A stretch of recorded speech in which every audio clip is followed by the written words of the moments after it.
Good day, my great friends. Great God morning, my great friends. Kaylee and I are actually shooting these videos when? 4th of July weekend. Independence Day. So this new series we are beginning today, which is still several weeks ahead, is going to heavily deal with this question.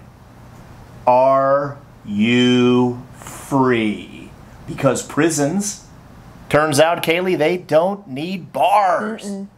But this series we're actually going to call the Personal Clarity Series. And we're going to call it the Personal Clarity Series because highly engaged people who are making things happen in their lives, who are leaving the world a better place, what do they have? Personal clarity? They have personal clarity.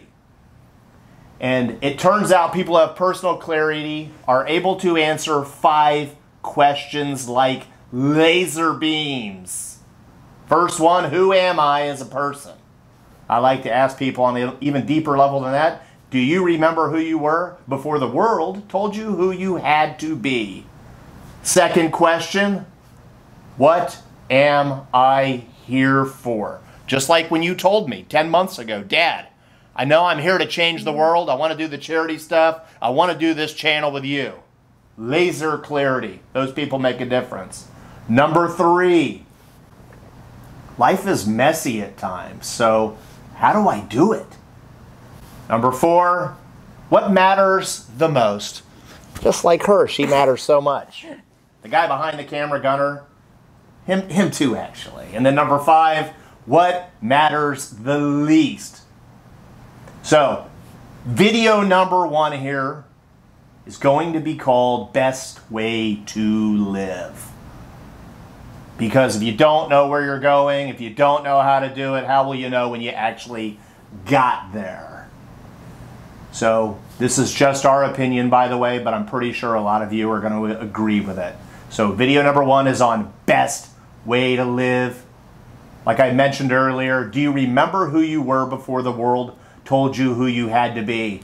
That person probably had a better idea of best way to live. For example, Kaylee, I've shared the story when we go visit Grandma. And we go by the pool and I say, hey, when I was 6 or 7, Kaylee, what do you think I used to do day in, day out, all day? Save the bugs out of the pool. Save bugs out of the pool. Nobody taught me how to do that. It's just it was naturally who I was. And what did I tell you why I wanted to save the bugs out of the pool? So they could go back home to their bug family. Go back home to their bug family. Be with their moms, their dads, their brothers, their sisters, their cousins, whoever it was. That's who I was before the world told me who I had to be. Then I went off and got educated. Also known as being taught what to memorize, being taught how to think, being taught this new definition of success that definitely wasn't as good as saving bugs out of the pool. So before we get to the best way to live, think about who were you before the world told you who you had to be. Some famous person said that. Maybe Kaylee can look it up. But before we launch into that, I want to share with you 3 big ways that society lies to you about what's the best way to live. My mentor, one of the greatest authors, greatest people of all time, Matthew Kelly, taught me this. It's called the 3 isms. And the first one is called hedonism. And that's the mindset of, I'm only going to do it if it feels really good for me. I'm only going to do it if it feels good and brings me lots and lots and lots of pleasure, which is another word for a lie for happiness. One of the great countries to ever exist in the world, at least at one time, was Rome. They became a heavily hedonistic society. Now, Kaylee goes to school. She's in college, getting a great degree in the medical field. And saving the world. But you learned this in school like I did. What happened to Rome? It's gone. Destroyed itself. They destroyed themselves by having the mentality of, I'm only going to do it if it feels good. We have 100,000 people that died in this country from alcohol last year. It's like, I think, the leading cause of voluntary death is obesity. You got like 1 in 5 deaths. This might not be an accurate statistic from sugar. Drugs is through the roof. Because all these people are caught up in this vicious cycle of hedonism. And I'm never going to impose my agenda on someone and tell them how they have to live. But I will tell you, I believe we have to quit normalizing this complete nonsense because it's a cancerous mindset that will not have a happy ending. And people who get caught in it, they are not free. They become slaves to wind down Wednesdays and, barroom buddies on Fridays and Saturdays. And it never has a happy ending, does it? Nope. The second ism is called individualism. Individualism.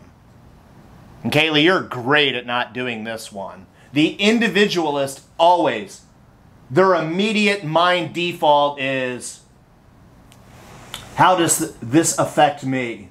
It's a completely selfish mindset. What's in it for me? If you have an organization where everybody is an individualist, your organization will die. If your community is filled with individualism, it'll die. It is not a good mindset. Because, Kaylee, would you agree that the givers of this world, they gain? You remember when our first video had hit 1,000 people? It was called Wake Up Call, by the way. And you said what? While I was editing it, I just felt the happiest I've ever felt knowing that we're going to make a difference in the world. That's right. And then the third mindset, the third ism, that is very toxic. Now, this one does get a little confusing because when Matthew came up with minimalism back in the day, his definition was, what's the least I can do to get by? What's the least I can do to get by? Now, there is a good minimalism out right now as well. It's not to be confused with that one about living very simply. But if your mindset is, what's the least I can do to get by every day? It's not good. Because you got to wake up every day and say, what would the superhero in me be doing? So, hedonism, not the best way to live. Individualism, not the best way to live. And the bad minimalism, not the best way to live. But Kaylee here is going to tell us what we believe is the best way to live. Kaylee? Okay. So what do you do when you go into a dark room? If you're not going to sleep, you're going to turn the light on so you can see in the room. In the world, you don't need to be asleep. You need to be awake and serving as a light in the world. Ah! Oh, man, I love it! I mean, you see in our videos, we always post Matthew 5:14 through 16. You are a light in the world. You are a light in the world. You are a light in the world. There is a heck of a lot of darkness in this world right now, but it will not win.